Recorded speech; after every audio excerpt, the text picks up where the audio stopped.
गांधी जी ने खुद अपने तहरीर में लिखा है, मौजूद है ये बात।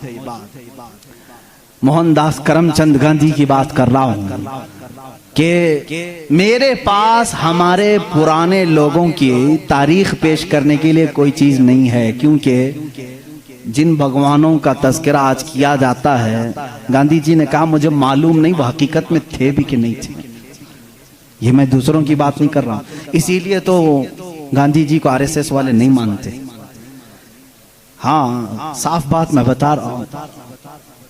उन्होंने लिखा है कि मुझे मालूम नहीं कि हमारे मजहब की जो शख्सियत हैं वो हकीकत में थी भी कि नहीं थी, लेकिन हिंदुस्तान की पार्लियामेंट अब कायम होगी तो जो भी संभालेगा मैं उसको दो नाम दे सकता हूं कि उनकी तरह संभालो, एक अबू बकर, दूसरे उमर का।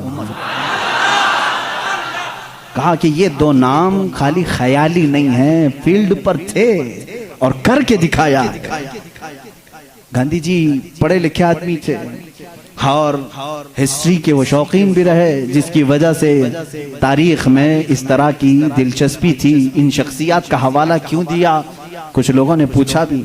कहा कि निज़ाम खिलाफत, निज़ाम हुकूमत संभालने का मतलब ये नहीं है कि कुर्सी पर बैठे और किसी किले की फसील पर चढ़ करके सिर्फ चिल्लाए। ये निज़ाम हुकूमत संभालने का मतलब नहीं है। निज़ाम हुकूमत संभालना अगर चाहते हो, तुम्हें अगर कुर्सी पर बिठाया गया है तो दूसरी सबसे बड़ी तुम्हारी जिम्मेदारी क्या होती है, वो ये दो खलीफा की जिंदगी में देखो। हज़रत उमर कहते हैं मैं ढूंढ करके गरीबों की मदद करना चाहता था, जो बेकस है, जो मजबूर है। मुझे मदीने में एक बूढ़ी ऐसी मिली जिसका कोई नहीं था, वो गरीब भी थी, लाचार थी। हज़रत उमर कहते मैंने सोचा इस बूढ़ी की खिदमत करूंगा इसके घर में जा करके, लेकिन किसी को पता ना चले। हज़रत उमर कहते मैं सुबह जब गया उसके घर पर, उसके घर का कचरा पूरा साफ था, बर्तन धोए हुए थे, उसका बिस्तर झाड़ा हुआ, लेकिन वो औरत अपने बिस्तर से उठने के भी काबिल नहीं थी, बूढ़ी औरत थी। हज़रत उमर कहते हैं दूसरे दिन मैं गया, फिर साफ सुथरा था। ये बूढ़ी औरत कैसे काम कर जाती है अपने घर के। तीसरे दिन वो कहते हैं मैं फजर की नमाज से पहले छुप कर देखना चाहता था यह औरत अपने हाथों से कैसे घर की सफाई करती, लेकिन वो कहते हैं मैं चौंक गया। दरवाजे पर एक कोई शख्स आया, कंबल ओढ़े हुए, जल्दी जल्दी झाड़ू झाड़ रहा है, बर्तन मांज रहा है, बिस्तर सलीके से लगा रहा है। अजान हुई और फौरन बाहर निकला। हज़रत उमर कहते हैं मैं इस असरार खादिम को देखने के लिए आगे बढ़ा, कंबल उठाया तो वो सिद्दीक़ अकबर थे, खलीफतुल मुस्लिमीन, वक्त का खलीफा। इसीलिए तो खैरों ने मुतासिर होकर के कहा दिन में अगर वो निज़ाम खिलाफत संभालते थे तो रात को अपनी रियाया की खबरगिरी भी करते थे, रात को अपनी रियाया की खबरगिरी करते थे। यही हाल सैयदना उमर इब्न खत्ताब का है। हज़रत उमर रज़ियल्लाहु ताला अन्हु गश्त करते थे मदीने की गलियों में। एक बार तो ऐसा हुआ कि मुल्के शाम से वापस आ रहे थे, हज़रत उमर एक घर के पास रुक गए। उस घर की औरत जानती नहीं थी। हज़रत उमर इस तरह से अजनबी लोगों को पूछते भी रहते थे। ये फोटो मीडिया और सोशल मीडिया का दौर भी नहीं था कि हर बादशाह का रोजाना फोटो छपना लाजिम हो, नहीं जानते थे। बहुत सारे लोग चेहरे से भी नहीं वाकिफ होते थे। हज़रत उमर वहाँ रुक गए, उस खातून से पूछा खलीफतुल मुस्लिमीन उमर इब्न खत्ताब के बारे में जानती हो? वो कहती हाँ जानती हूँ, बहुत अच्छा आदमी, लेकिन मेरी उसको खबर नहीं, मेरी उसको खबर नहीं। कहा क्यों? कहा मुझ तक उसका गल्ला पहुंचा नहीं है, मेरे घर में भी फाका है। हज़रत उमर ने कहा उमर अमीरुल मोमिनीन, वो मदीने में रहता है, तेरे तक खबर कैसे पहुंचेगी, इतनी दूर तू रहती है मुल्के शाम के रास्ते में। उस बूढ़ी औरत ने कहा अगर उसको यहाँ तक की खबर नहीं पहुंच सकती तो उसे खलीफा भी नहीं बनना चाहिए। अगर इतने दूर की किसी गरीब की खबर उसको नहीं पहुंचती तो उसे खलीफा भी नहीं होना चाहिए।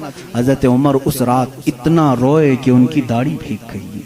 सच कहा इस खातून ने, गए बाजार से सामान खरीद कर अपने कंधे पर उठा लाए और उस औरत के घर पहुंचाया। एक घर मदीने का ऐसा भी आपने देखा जहां रात को औरत अपने बच्चों को थपक कर सुलाती थी और हांडी में कुछ जल रहा होता था, आग लगी है, हांडी में पकने की आवाज आती। हज़रत उमर देख रहे थे, आवाज सुन रहे थे, बच्चों को माँ कह रहे सो जाओ सो जाओ, बच्चे कह रहे माँ तो रोजाना यही बोल के सुलाती है। 2 दिन से पक रहा है, कब पकता है? हम रात को भूखे सो जाते हैं। हजरत उमर दस्तक देते हैं, उस घर वाली से पूछते हैं क्या मामला? कहा घर में कुछ भी नहीं। फिर ये हांडी में क्या है? कहा पानी और पत्थर रखी हूं बच्चों को बहलाने के लिए, कि इसी आस में सो जाएंगे। हजरत उमर रज़ियल्लाहु ताला अन्हु फरमाते हैं मुझे इसकी खबर नहीं हुई। बैतुल माल में गए, पूरा थैला उठाया आटों का, अनाज का, अपने कंधे पर लेकर निकले। उनके गुलाम ने कहा ये हमें दे दें, हम लेकर चलते हैं। सख्ती से कहा क़यामत के दिन क्या तू मेरे अमाल का बोझ उठा पाएगा? मुझे उठाने दे। लेकर क्या है, नकाब बांधे हुए थे अपने चेहरे पर। उस खातून से कहा मैं रोटियां पकाता हूँ। घर में दाखिल होकर आटा गूंधा, रोटियां पकाई, बच्चों को जगाया, उनका मुंह धोया, हर रोटियां उन्हें परोसने लगे। वो खातून की आंखों में आंसू आ गए। कहा तुझ जैसा फरिश्ता अल्लाह ने उतारा है, मेरे घर कई दिनों के बाद ग़िज़ा आई है। उस खातून से हजरत उमर ने पूछा उमर के बारे में तुम्हारा क्या ख्याल है? उमर के बारे में तुम्हारा क्या ख्याल है? वो कहती है बहुत नेक है, खलीफा रसूल है, लेकिन क्या करूं, मुझ जैसी गरीब की फरियाद शायद उस तक नहीं पहुंची। अगर मेरे बच्चे भूखे मर गए तो मैं क़यामत के दिन ये शिकायत जरूर करूंगी। हजरत उमर हिचकियां लग गई, जोर से हिचकियां आ गई हजरत उमर को। वो खातून कहने लगी मेरे भाई तुझे क्यों इस बात का खौफ है, तुझे क्यों इस बात का डर है, तू क्यों रो रहा है? हजरत उमर जिनकी आंखें लाल हो चुकी थी, गम की वजह से बदन पे कपकपी थी, नकाब हटाया। उस खातून को कहा उमर इब्ने खत्ताब मैं ही हूं। वो खातून मचल गई और कहा ऐ रब्बे जुल जलाल तू गवाह हो जा, मैं उमर की यहाँ पर भी गवाही देता हूँ और क़यामत के दिन भी गवाही दूंगी कि अगर किसी गरीब की खबरगिरी कोई कर सकता है तो वो उमर इब्ने खत्ताब है। 1 साल पूरे मदीने में कहत आ गया, वो पूरे साल तक हजरत उमर फारूक ने सालन नहीं खाया, सालन नहीं खाया, रोटी को पानी में भिगोते थे, खाते थे। लोग कहते थे आप क्यों नहीं खा रहे हैं, आप खलीफा हैं? कहते थे कहत का दौर है, पता नहीं कौन भूखा है और कौन खाया है। मैं उस वक्त तक नरम नहीं खाऊंगा जब तक मेरी पूरी रियाया खुशहाल ना हो जाए।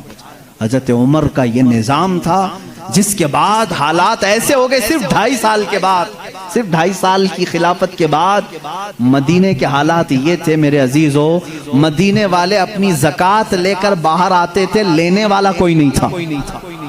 ज़कात लेने वाला कोई नहीं, सब ज़कात देने वाले थे। सिद्दीक़ उमर इब्ने खत्ताब रज़ियल्लाहु ताला अन्हु ने इतना कैपेबल कर दिया था। हज़रत मुआज़ बिन जबल यमन से वहाँ का माले गनीमत मदीने में भेजते हैं हज़रत उमर के पास कि मदीने के गुरबा और मसाकिन में ये बांट दें। बहुत माल आया था। हज़रत उमर ने वो ज़कात के माल को हज़रत मुआज़ बिन जबल पर ये कह कर के वापस कर दिया, मदीने में अब कोई फ़कीर नहीं रह गया, सब ज़कात निकालते हैं, इसका कोई मुस्तहिक नहीं, यमन में ही बांट दो। हज़रत मुआज़ ने फिर दोबारा भेजा कि यमन में भी कोई फ़कीर बाकी नहीं है, जो थे उनको बांटने के बाद ये भेजा गया है। हज़रत उमर ने वो माल दूर के किसी मुल्क भेजा जहाँ फुकरा व मसाकीन थे। ये निज़ाम अदल अगर कोई कायम कर सकता है तो वो उमर इब्ने खत्ताब है रज़ियल्लाहु ताला अन्हु।